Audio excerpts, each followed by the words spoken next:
On Moment of Zen this week, I invited economists Scott Sumner and Noah Smith to a debate on industrial policy and U.S.-China relations.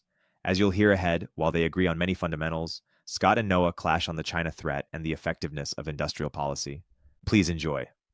This episode originally aired this week on the Econ 102 feed, which we'll link to in the show notes.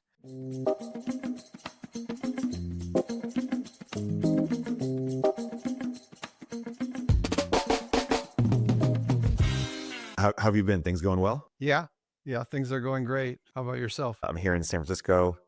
I enjoyed the recent episodes with you on Tyler Cowen and Econ Talk. Okay, thank you. Yeah. Did you enjoy doing them? In some ways, I don't think I'm really at my best in these kind of interviews, but Tyler asks a lot of challenging questions, and so sometimes I have a little bit of a struggle to, think of a good answer, but I did my best anyway. I was struck in the Tyler Cowen interview when you said that, you feel like you've lived 98% of your life, even if you got 20 more years left, that time just goes by so fast. Part of the reason I was struck is because, I'm only 35, but even I just feel that time is just going faster in my 30s than it was in my 20s. Yeah, unfortunately, it keeps accelerating. But anyway, that's the way it is. Yeah. Obviously you were at Mercatus as director of monetary policy. You've written several books on on one of the big depression. You've written pioneered this nominal GDP targeting, which we'll get into. Although we're going to spend a majority of our time on industrial policy. You're one of the earliest bloggers in the econ space, a tradition that Noah and others have also pioneered. Scott, how do you like to be introduced as an economist, or what's missing from that intro? Well, most of my career I taught at Bentley College. I guess I'm a monetary economist, especially interested in monetary history. So I wrote a book on the Great Depression, also one on the Great Recession. I'm sometimes called a market monetarist for my views on monetary policy. I didn't really pioneer NGDP targeting exactly, but I've certainly emphasized it. And so that's about it, I guess. Yeah. Noah, where do you fit into the world of economists in terms of your slant or bent, or how do you think of yourself? The world is full of people who are not economists who call themselves economists. So I try to balance out the karmic balance by not calling myself an economist. So I call myself an econ writer, which I think is accurate. And yeah, I don't know. I mean, I'm more of a generalist. I studied macroeconomics in PhD school, and then I switched to behavioral finance and did my dissertation on that. And then taught finance for a couple of years at Stony Brook, and then here I am. But yeah, so then, I never really specialized in monetary issues to the point that Scott has thought about these. But I also feel that at the national level, important economic policy is made in large part by people like Scott and myself. I think that if you look at every big paradigm shift, including the shift to, Reaganomics or, neoliberalism, quote unquote, or the New Deal, you see people like Scott and me who basically write about these ideas and maybe read research, but certainly synthesize ideas.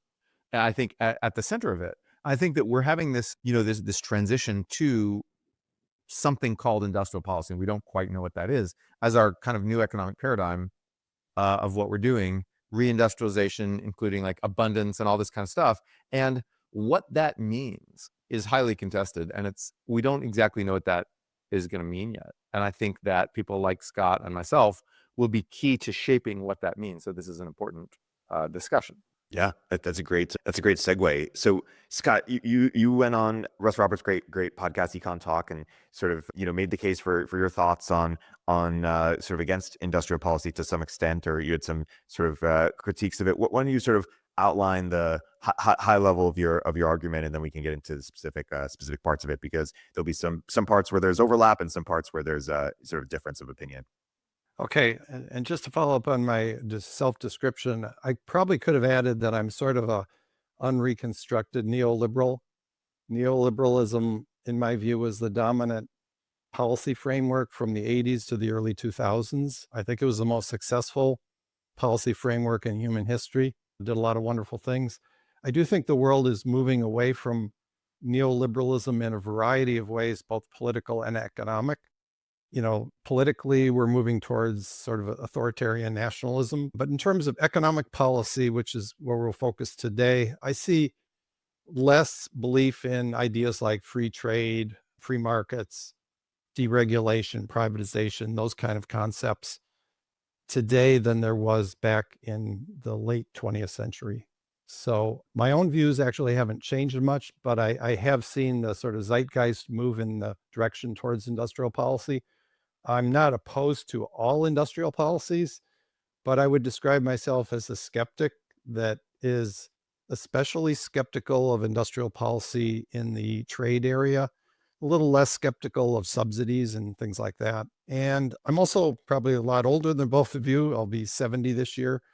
So I've lived through some other cycles. I've lived through the 60s period where there's a lot of optimism about government. I've lived through the late 80s when there was a feeling that we needed to adopt industrial policy because we were losing or falling behind Japan, and their success was supposedly due to industrial policy.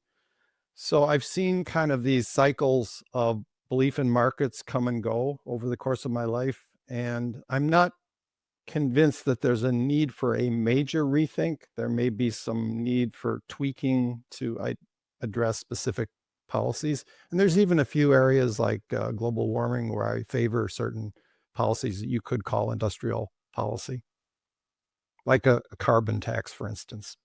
Right. And so I suspect the biggest sort of divergence of opinion is going to be on the China topic or on the foreign policy topic. But before we get to that, why don't you outline the sort of, in the podcast, you did a good job of outlining the cases that people make for it. And you could say sort of why you don't think it's a great idea to move in that direction. Wait a second. Why am I not outlining those? Oh, Noah, why don't you do it? Yeah. Why don't I outline the case for industrial policy? Let's not make Scott do too much work here. Go for it, Noah. Let's do it. Right. So I think that the cases for industrial policy, the case that everyone's talking about now is military related. In World War II, we converted all these manufacturing lines to, like auto production. We built bombers from that, and ship production. We built the Liberty ships, and then we also, there was some mixing of civilian and military shipyards at the time, and blah blah. Whatever the technologies of World War II were, we dual purposed that stuff. And so now China has all this manufacturing capacity, and we and our allies increasingly don't. I think China approximately now in manufacturing capacity matches us and all our allies combined. We haven't seen a situation where totalitarians manufacture more than democracies since pre-industrial era. This is the first time in the industrial age when we've seen that. And of course, I value freedom, including economic freedom, but economic freedom is not going to mean anything when when you're ruled from Beijing. Just look at what's going on there, and how it is being an entrepreneur in China right now, and tell me that we'll have more economic freedom in a real world from Beijing. And so I think that's an argument that, and of course, Beijing isn't necessarily going to rule the world in exactly the way that the Nazis would have ruled the world, or even the Stalin and Mao would have ruled the world, but it certainly will not be good for our economic freedom or the economic freedom of people around the world. Especially just look at what's happening in the South China Sea, with China trying to get rid of freedom of the seas, which is one of the sort of main pillars of economic freedom and free trade in the world. And so I think that that's the argument that's resonating with both Democrats and Republicans. I think that Democrats and Republicans then have each come up with their own more politicized arguments for industrial policy. So Democrats have talked about fighting climate change and creating good jobs. I'm very skeptical of the creating good jobs idea. I think that's a misdirection. That's bad. I think that we want good jobs will simply come from a high demand economy. And I think Scott and I will probably agree on that. There's no reason to use industrial policy to promote jobs as such. But climate change, I think there is some argument for that, but I think, that's sort of like going to be taken care of by sort of building a bunch of green energy and as well. So I think that that'll be taken care of incidentally to a lot of these other things.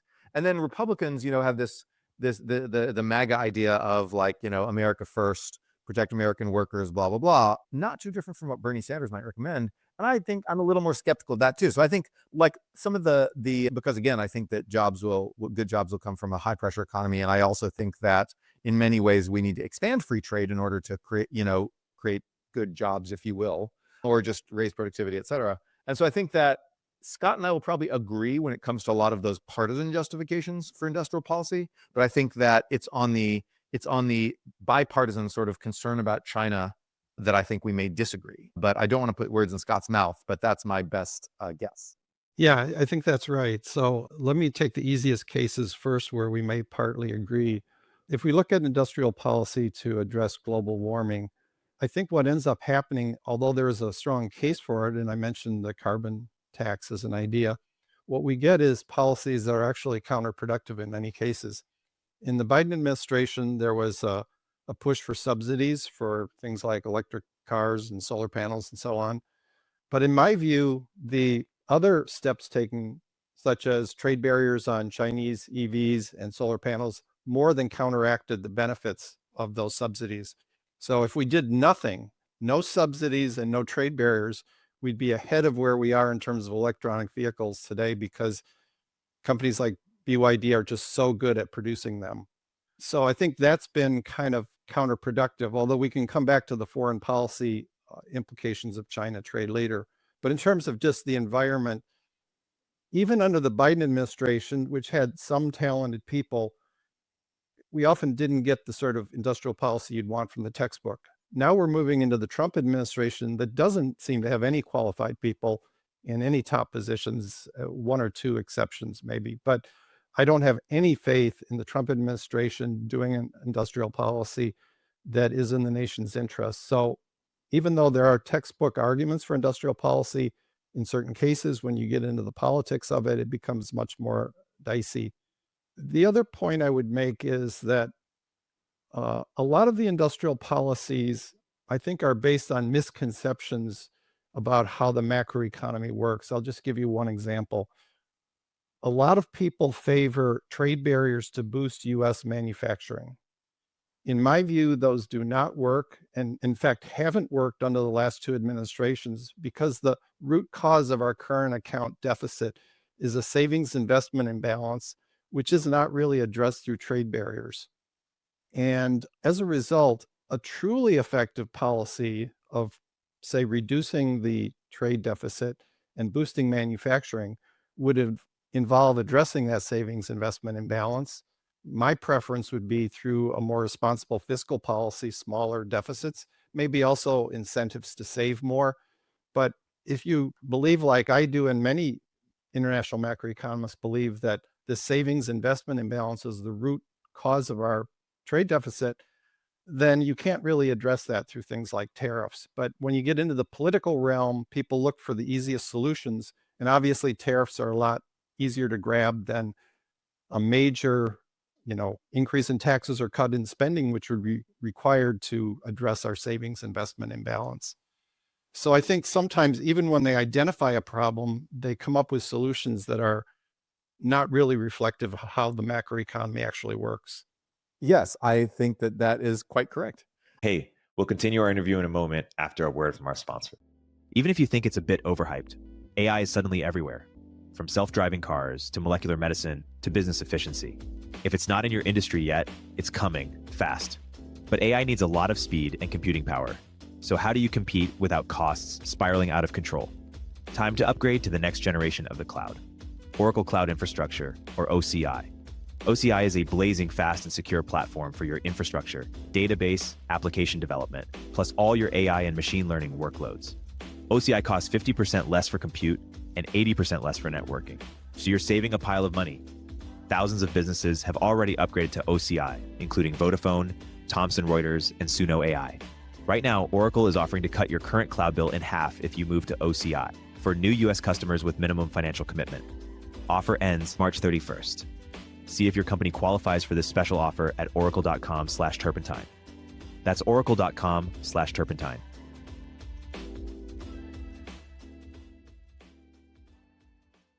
What does the future hold for business? Ask 9 experts and you'll get 10 answers. It's a bull market. It's a bear market. Rates will rise or fall. Can someone invent a crystal ball? Until then, over 41,000 businesses have future-proofed their business with Netsuite by Oracle, the #1 cloud ERP, bringing accounting, financial management, inventory, HR into one fluid platform. With one unified business management suite, there's one source of truth, giving you the visibility and control you need to make quick decisions. With real-time insights and forecasting, you're peering into the future with actionable data. When you're closing the books in days and not weeks, you're spending less time looking backwards and more time on what's next. If I had needed this product, it's what I'd use. Whether your company is earning millions or even hundreds of millions, Netsuite helps you respond to immediate challenges and seize your biggest opportunities. Speaking of opportunity, download the CFO's Guide to AI and Machine Learning at netsuite.com/zen. The guide is free to you at netsuite.com/zen. netsuite.com/zen.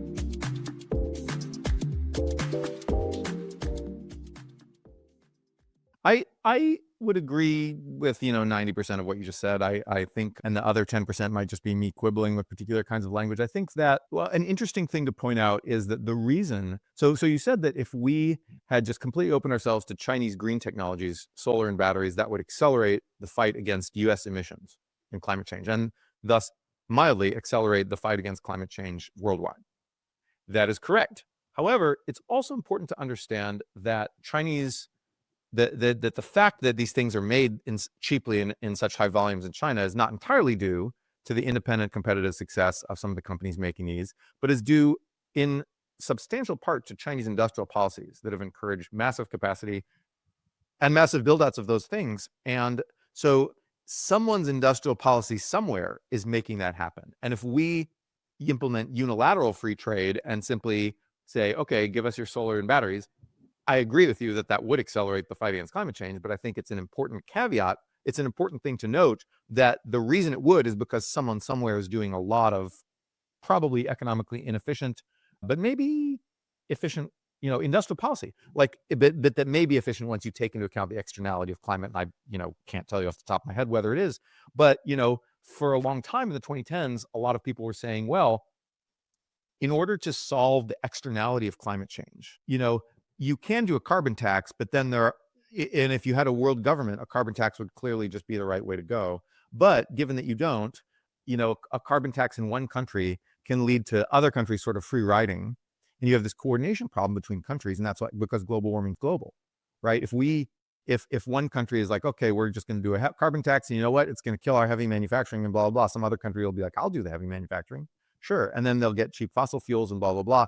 And so you'll mitigate or even eliminate the impact, and in addition to just preferentially harming your own economy and bearing much more than your own proportional share of the cost of fighting climate change. And I think that's the externality, that's the coordination problem. And so a lot of people in the 2010s were pointing out what you actually want to do if you're a big country. What you actually want to do is you want to innovate, and you want to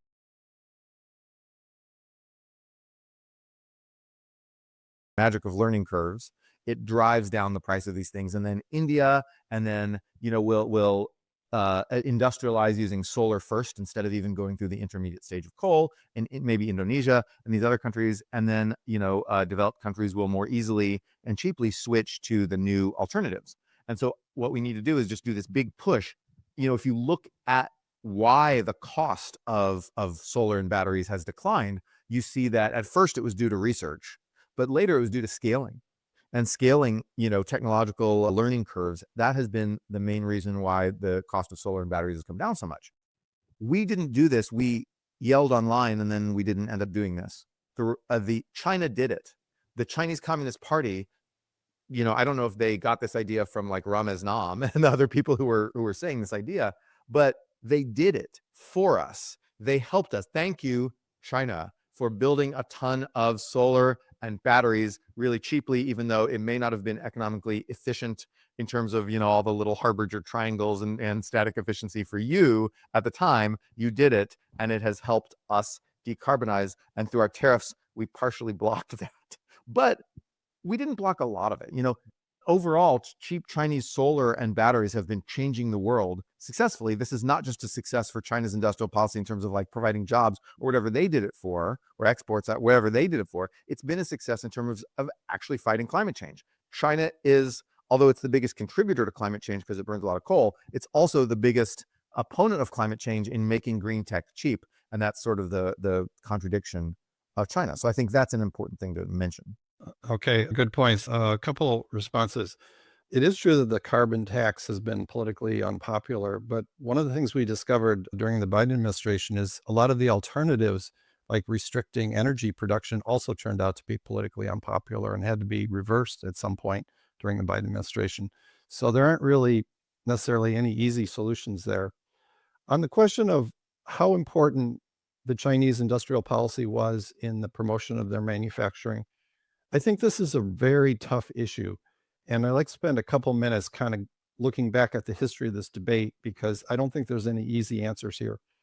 As you probably know, there's also been earlier debates about how important was industrial policy in Japan's success, South Korea's success, and so on.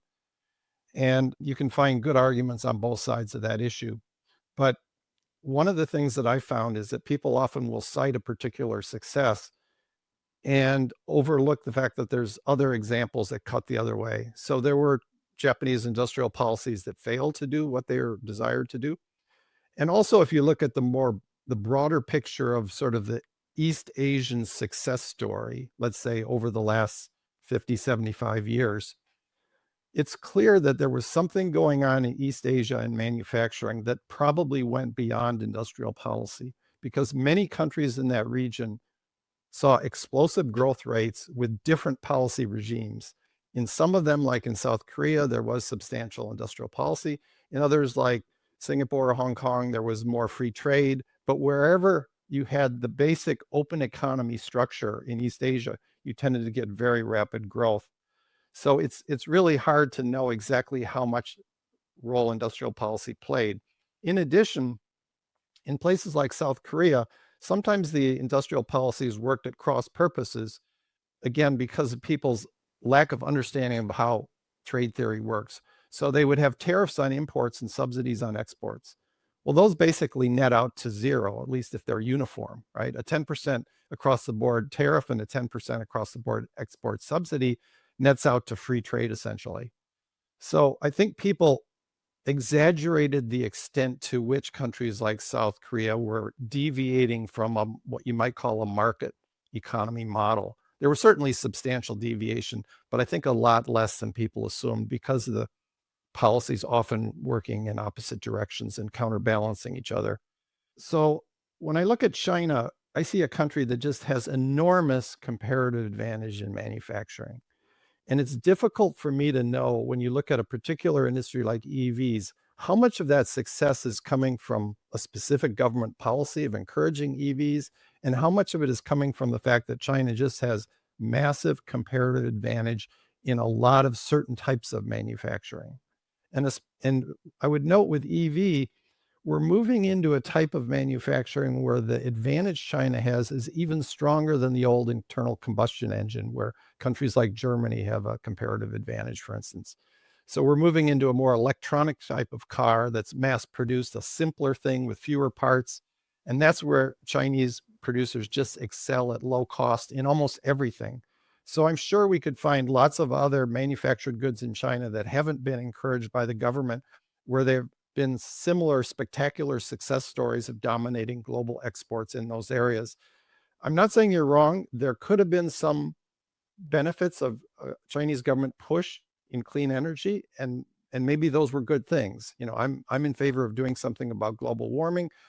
Again, I prefer a simpler approach like carbon taxes or whatever, but even if there were benefits there, I don't think we have handled them well in terms of our response. And that's really what worries me more, looking at it from the US point of view. I would also note that in terms of industrial policy, even if China has been successful in the clean energy area, I think overall in the last decade or so, its industrial policy has actually hurt the Chinese economy and slowed growth, especially under Xi Jinping's regime. He's tried to divert a lot of economic activity out of areas that were successful into other areas. And the supply side of their economy seems to have suffered somewhat, and the growth rate seems to have slowed down. So I don't think the overall Chinese industrial policy model is something we'd want to emulate, even though I would admit that in areas like clean energy, maybe there is a good argument for certain specific policies done in China. Yeah, so Right. Regarding what I was talking about in terms of the benefits of China's subsidies, I wasn't necessarily talking about their competitive position in various industries, whether China will make the cars, blah, blah, blah. I think maybe it's not clear how much industrial policy mattered for that. And in terms of Chinese growth, I think, if you read Barry Naughton, which everyone should, then you realize that China's rapid growth, its most rapid growth, came from liberalization, not from industrial policy. That was, China is the poster child for Milton Friedman.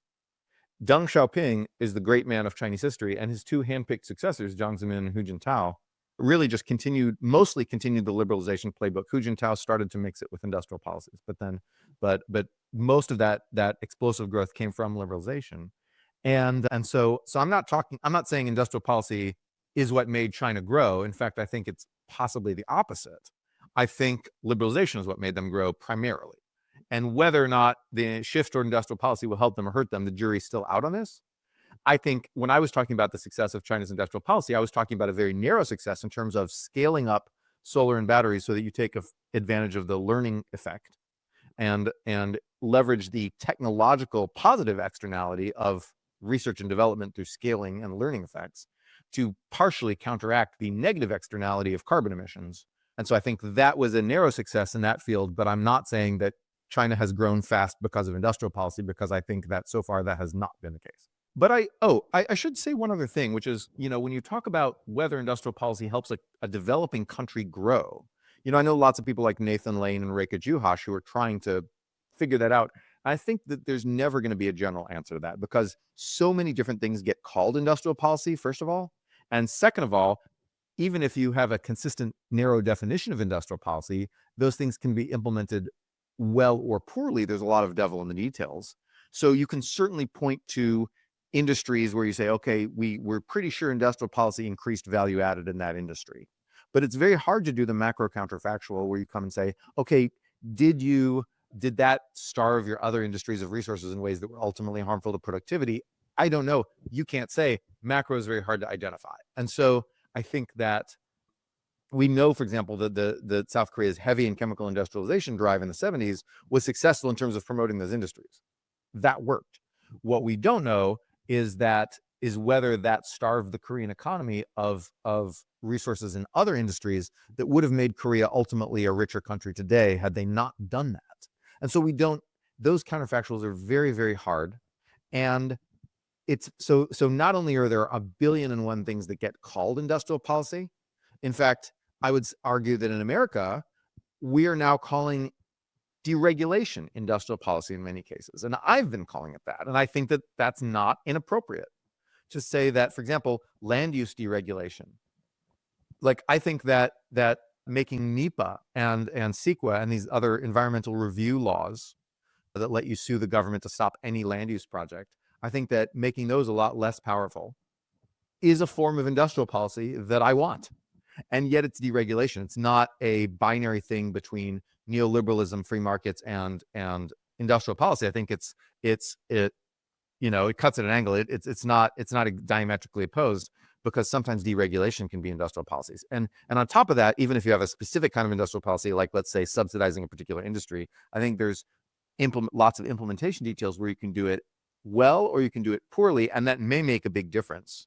And so I think that it's very difficult to come up with a verdict on industrial policy as a general thing, the way you'll see some fairly lazy articles in, like, say, The Economist or Financial Times do this.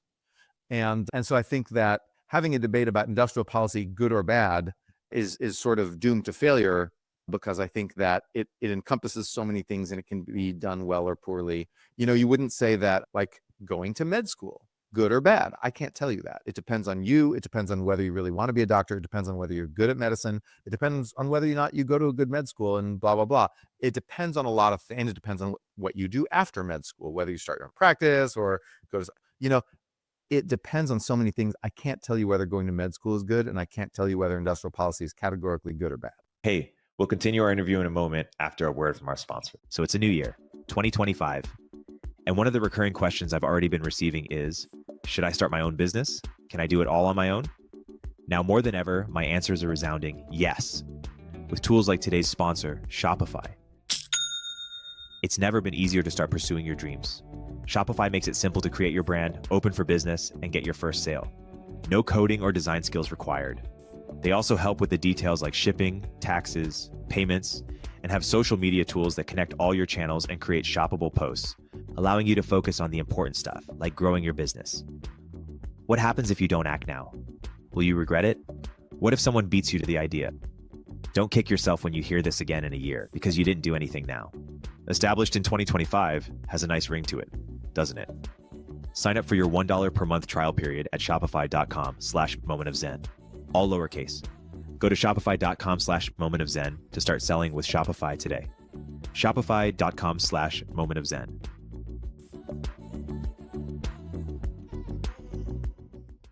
Every time I hop on the 101 freeway in SF, I look up at the various tech billboards and think, damn, turpentine should definitely be up there. And I bet I'm not alone. In a world of endless scrolling and ad blockers, sometimes the most powerful way to reach people is in the real world. That's where AdQuick comes in. The easiest way to book out-of-home ads, like billboards, vehicle wraps, and airport displays. The same way you would order an Uber.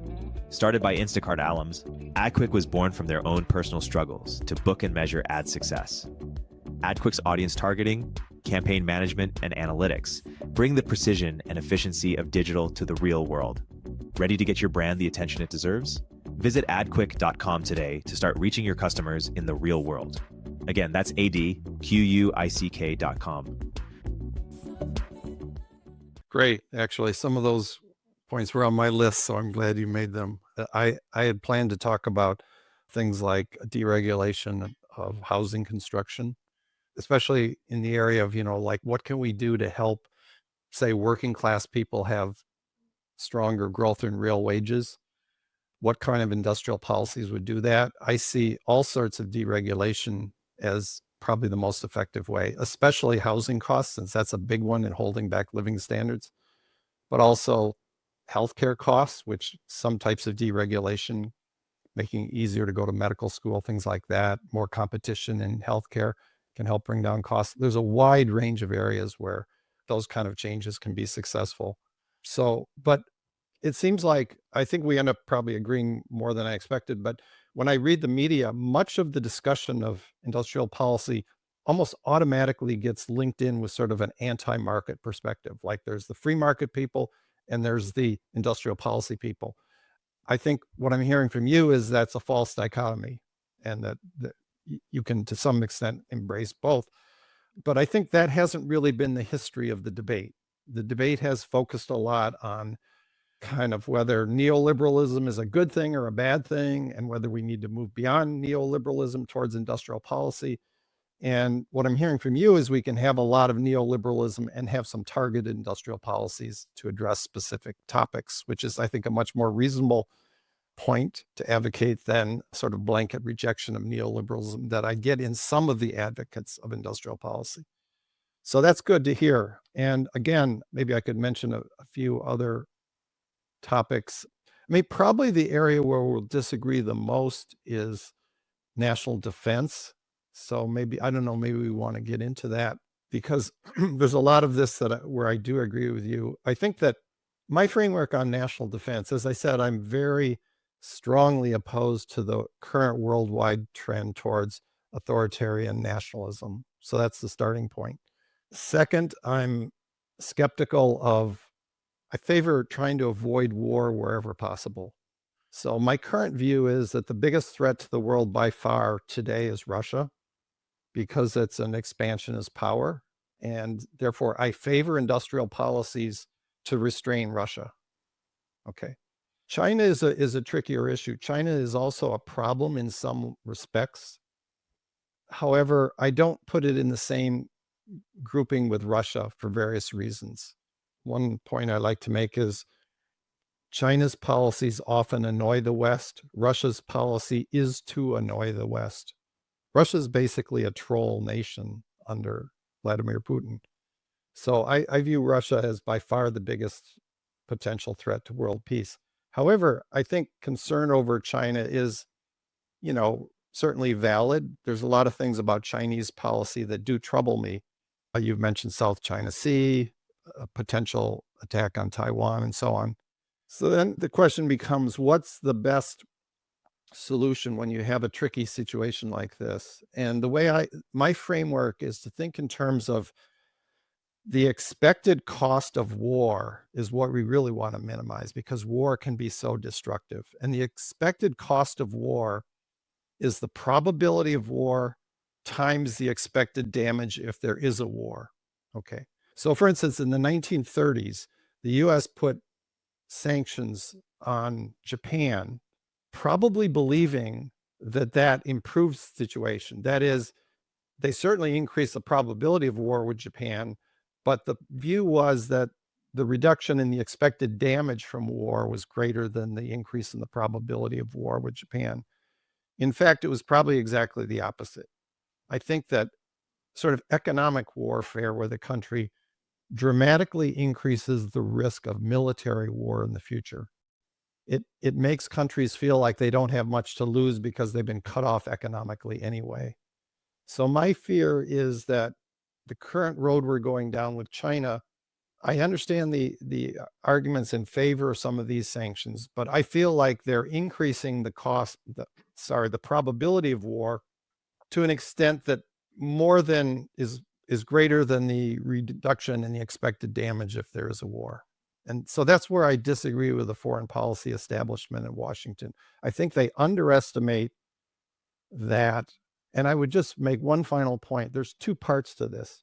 Our economic warfare with China, if you want to call it that, is motivated by some valid military concerns, but also a lot of other political stuff that's just completely unrelated to foreign policy. For instance, the trade, tariffs in the first Trump administration basically had nothing to do with foreign policy. It was just Trump and his people believed they will reduce the trade deficit. They will bring back manufacturing to the United States.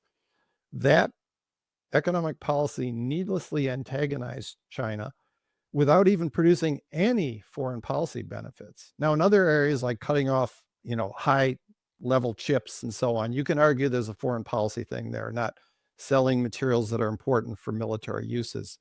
But we weren't even doing that. We weren't even doing the minimum of trying to maintain good relations with China in ordinary business, but cutting off militarily sensitive items. We were just going out of our way to antagonize China with industrial policies that weren't even doing any good for the US economy. So that, I'm not, accusing you of supporting those things, but that made me more cynical about our overall approach to China, which I think is dangerously veering towards a view where war is inevitable. And I think that's a very dangerous road to go down, because we don't know what would happen with a war with China. Once a war starts, you just don't know how it's going to play out. So in my view, we should be doing everything possible to avoid war with China. That doesn't mean axing to Chinese bullying. So we should continue to insist on free navigation through the South China Sea and all that stuff. Not let ourselves be bullied by China, but not go out of our way to antagonize China also. So that's probably where I disagree most with the whole, foreign policy establishment in Washington right now. Well, yeah, so I think we pretty substantively disagree on this. And I think you grew up your entire life and lived most of your life in a world created from a specific backdrop with certain ground truths and background facts shaping and creating the world and the ideas and the policy dilemmas, etc. All the things that you've known your entire life were created with the backdrop of America and its allies having overwhelming preponderance in manufacturing industries, which is what won us World War II and is what established conventional deterrence in the Cold War, such that the Soviet Union was really unable to launch a conventional attack. And so nuclear deterrence had to, mutually assured destruction ended up preventing a major war, because we had conventional escalation dominance, because we could manufacture much more than them. That backdrop that you have lived your entire life under is now gone.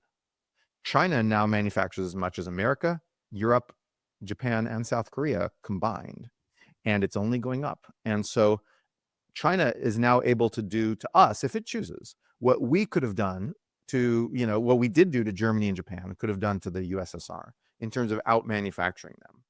That creates an unstable situation. And your suppositions about what China wants and what it doesn't, what will deter it and what won't, what will make it more hostile and what won't, etc., are fine.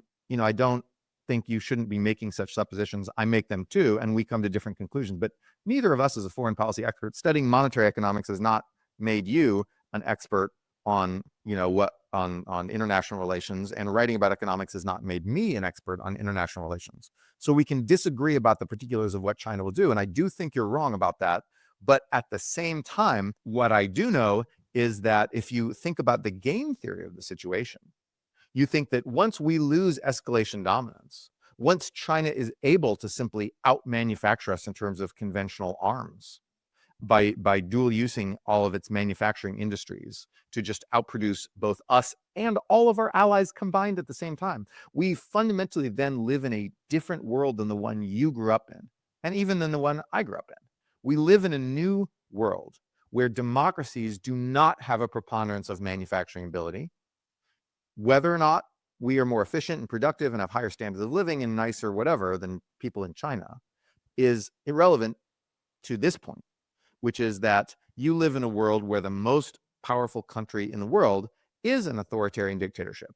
And all the stuff that you're thinking about, what can we do to influence their, opinion of us by doing this or that, I think is a bit secondary to the fact that they have the ability to simply out-manufacture and destroy all of the democracies at once. And then, of course, we'd have to deter them with nukes, assuming that our nukes work and haven't been hacked, but that's another conversation.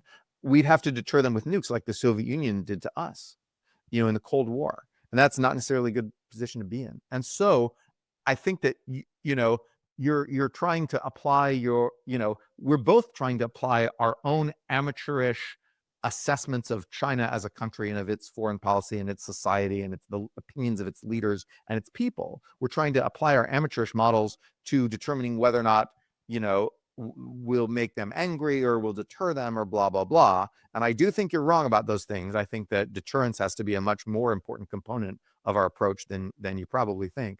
But I think that there's this ground truth that we must be able to manufacture as much as them, or preferably more than them, not just the United States as a country, because we're much smaller than them, but us and all our allies combined, whatever group of allies we have combined. If we don't, we are, in a very real sense, at the mercy of that authoritarian regime. And your opinions and my opinions then matter little, as does our economic freedom. We live in a world where whether we have economic freedom will be determined in Beijing by a guy that you never talk to. And you can write all the blog posts you want, and I can write all the blog posts I want, and Beijing is going to care precisely zero. Sure. Well, just to be clear, I do favor maintaining a strong deterrence. I think that's very important. I was really talking about a different issue than deterrence, which is economic warfare against China. I think of that as a separate subject from deterrence. In terms of manufacturing, so I would say that I don't accept your premise that the size of the manufacturing sector determines the military strength of a country. So, China can manufacture all the iPhones it wants, all the washing machines it wants, etc. That by itself doesn't give it ability to project military force to the United States. That's a very, very different concept. So again, I'm not an expert on military strategy and so on, but I just don't accept that framing. But let's just agree to disagree on that. And let's accept your premise that an important foreign policy goal for the United States should be to boost our manufacturing sector. Okay. I will not agree to disagree, because I think that understanding the particulars of the technology in this case is incredibly salient to the question of optimal policy. I will not agree to disagree, because whether China can make washing machines, I don't know that washing machines are the important part, but whether China can make batteries and drones, for example, whether China makes all the batteries and drones, if you look at the battlefields of Ukraine, you see that drones are taking over the battlefield. That doesn't mean that drones are a one-shot push-button weapon that will destroy everything and is the only thing that matters, but it means that drones are rapidly becoming the most important weapon of modern warfare. A drone is a battery, a motor, some sensors, and some microcontrollers, and some plastic injection molding. Currently, Almost every single one of those is made overwhelmingly by China, of the most important weapon of modern war. That's as important as the gun was in World War II, or let's say the artillery shell. And China makes all of that.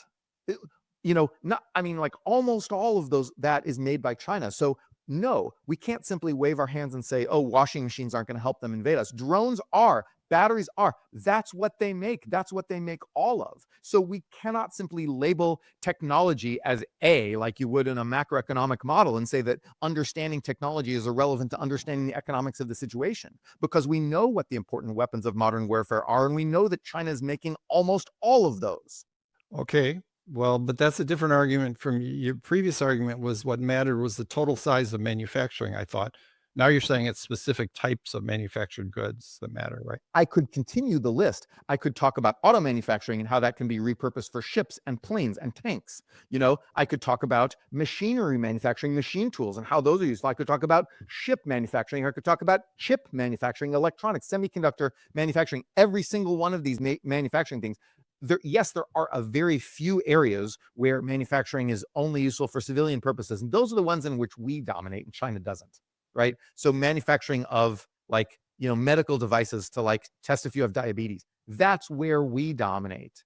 The things that can't be used for the dual use thing. So yes, we need to think about specific technologies and specific manufacturing products. But once we start thinking in those terms, the situation becomes even more lopsided. Once we start thinking about only the 80% of manufacturing industries that can be dual used for war, China has an even bigger lead than if you look at simple value added. And the only reason I look at simple value added is because there's nice little charts on that I can post and get everyone to look at. But if you start looking at specific technologies, the situation is even worse, and the need for industrial policy is even greater. Scott, do you agree with that point around the specific sort of dual use technologies that we should make sure to have at least parity, if not a lead, in manufacturing them? I think we should have sufficiency. It's very hard to know exactly how much we need, because you need a scenario of what kind of war would we be fighting with China. That's a very hard thing to define, right? Like on the surface, we're both nuclear powers, right? So you'd have to figure it would probably end up being a nuclear war. But the game theory of conventional deterrence is pretty simple. If we have to escalate to nuclear exchanges, China can do a lot of things short of outright conquest of the entire world, and we can't do anything to stop them, because the only thing we could do to stop them would be mutually assured destruction. And we saw this with the United States and the Soviet Union in the Cold War.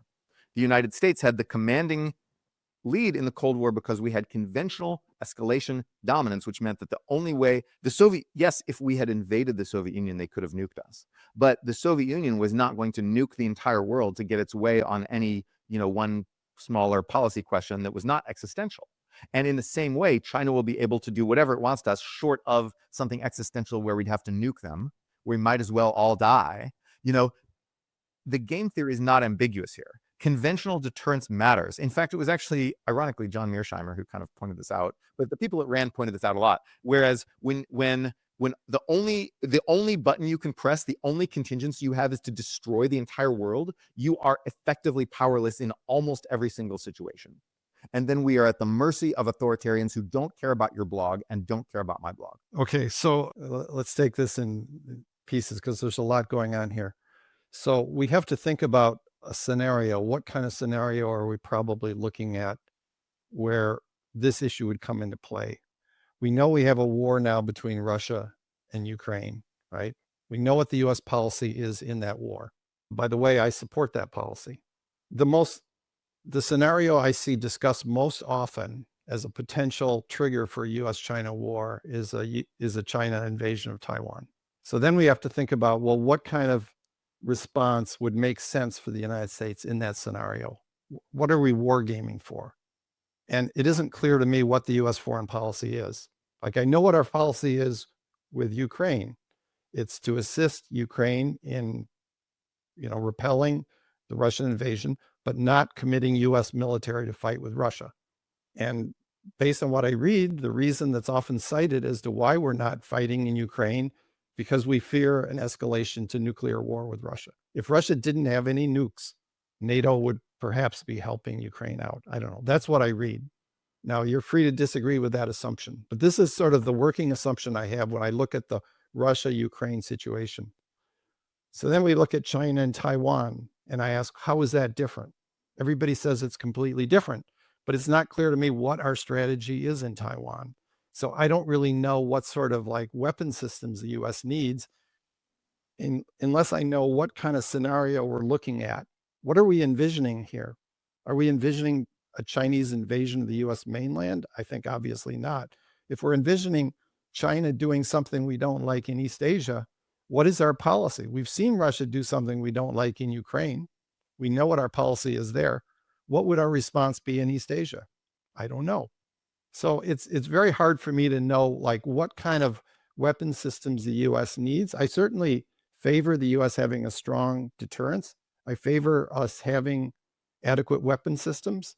Maybe we have to subsidize industries that produce things like drones so that we don't rely on Chinese drones. I don't know what the US current military plans are in that area. I know there's a lot of kind of new companies, I think Anduril is one, that are producing more high-tech weapons that would be useful in future wars, where existing technology like battleships and so on may be sitting ducks for advanced missiles. I'm not an expert on all of that. I presume the US military should be thinking about what weapon systems it needs and focusing on those. But I think that whole area of what do we need for national defense, to me, that's a long way from the way the word industrial policy is usually used. To me, that's like military policy.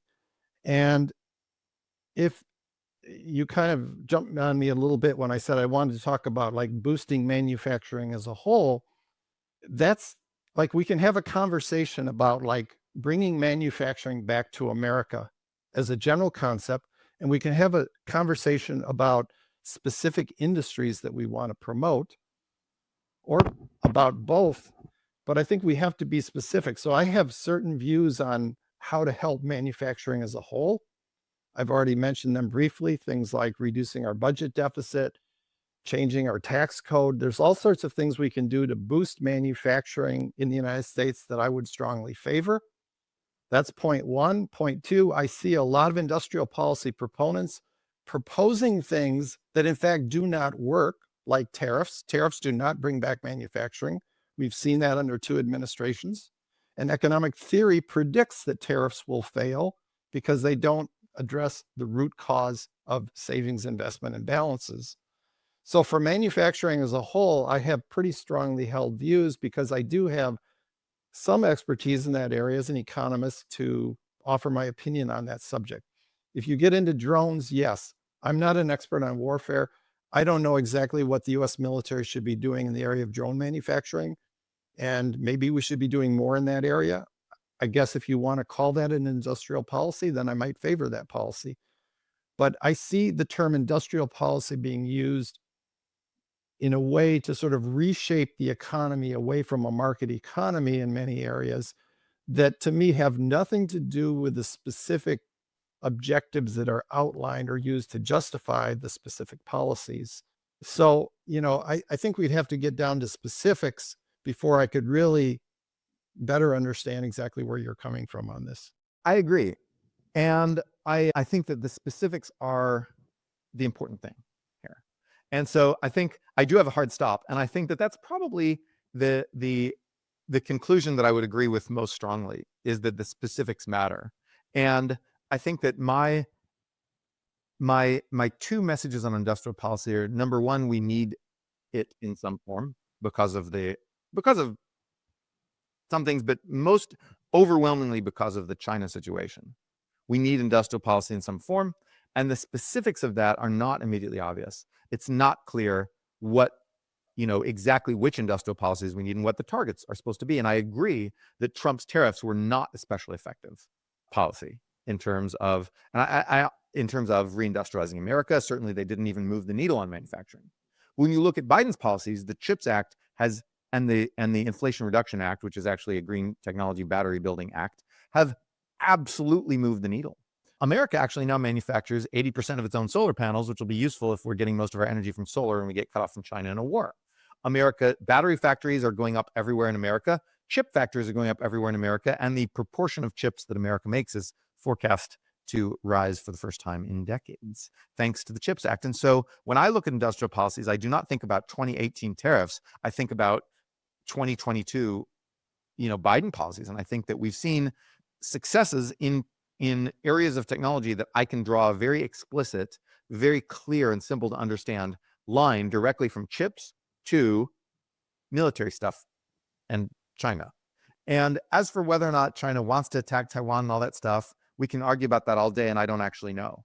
But as soon as you start to base your thoughts about economic policy on Kremlinology, of reading the tea leaves of what China really wants to do and really doesn't want to do, you're in the bargaining stage of grief at that point.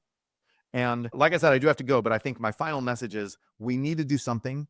It's not immediately obvious what the exact things we need to do are.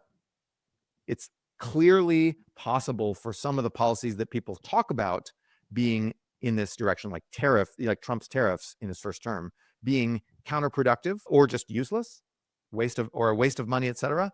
But when we look at some of the specific policies that Biden did, I think we see tentative early signs of important successes in areas that I can absolutely assure you are important for the military balance.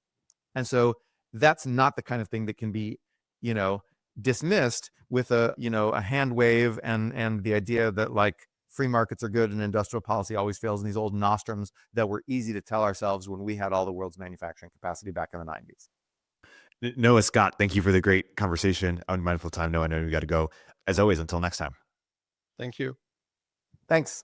Until next time. Hey everyone, Erik here. At Turpentine, we're building the first media outlet for tech people by tech people. We're the network behind the show you're listening to right now. We have a slate of hit shows across a range of topics and industries, from our AI and investing cluster of podcasts to shows that drive the conversation in tech with the most interesting thinkers, founders, investors, and influencers, like Econ 102 with Noah Smith. We're launching new shows every week, and we're looking for industry-leading sponsors. If you think that might be you and your company, email me at erikaturpentine.co. That's ERIK at turpentine.co, and let's partner together.